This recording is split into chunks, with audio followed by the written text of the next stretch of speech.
तुम्ही तुमची चुकी लवकर मान्य करतात का? Yes or no?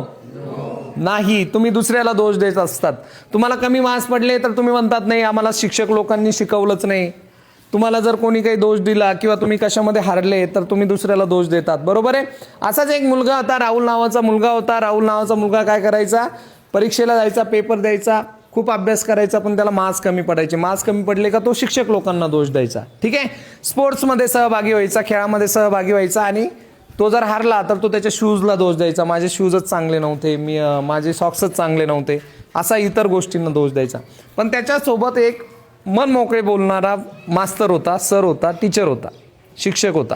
तर त्यांनी त्या शिक्षकांना सांगितलं सर असंच होतं तसंच होतं, आणि सर नेहमी ऐकायचे. तो सरला म्हणे सर मला काहीतरी मार्गदर्शन करा की मी सगळ्या गोष्टीमध्ये पुढं असेल, आणि ह्या ज्या गोष्टी करतोय त्याला कोण जिम्मेदार आहे ते मला समजेल. तर सरांनी काय केलं, एक त्यांच्याकडे छोटासा आरसा पडलेला होता गोल, तो आरसा दिला आणि त्याच्या खिशामध्ये ठेवायला सांगितला.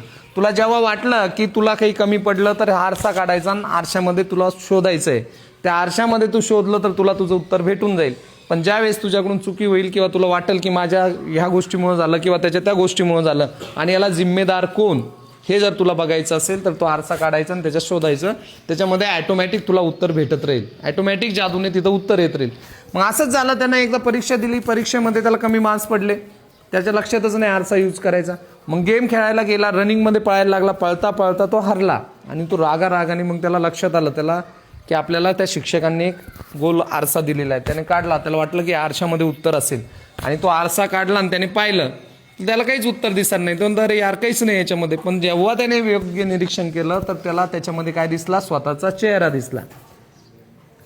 मग त्याच्या अपयशामागं स्वतः कोण होता, तो स्वतः होता. कारण त्याने स्वतःला दोष दिला नाही, कधी दुसऱ्याला दोष देत राहिला. मला कमी पडले मग मी कसं जास्त पळू शकतो, कसा जास्त अभ्यास करू शकतो, कसा मार्क्स घेऊ शकतो, हे कशावर डिपेंड होतं, त्याचं वैयक्तिक स्वतःवर डिपेंडन्सी होती.